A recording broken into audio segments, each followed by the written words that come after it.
on your heart. Where is your heart? Because whatever you will speak will come from your heart. Okay, not only from the tongue.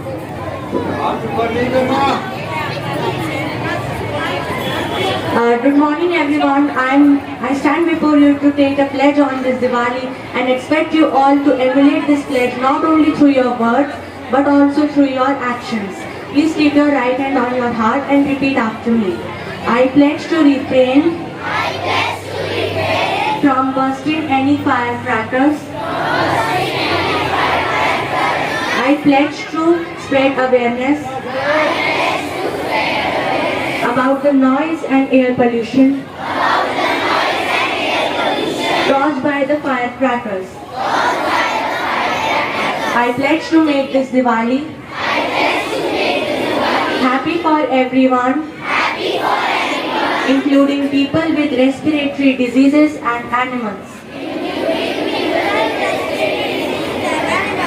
Let's celebrate this Diwali without any skin burns, fire accidents or any unpleasant loudness. Wish you all a very happy and safe Diwali.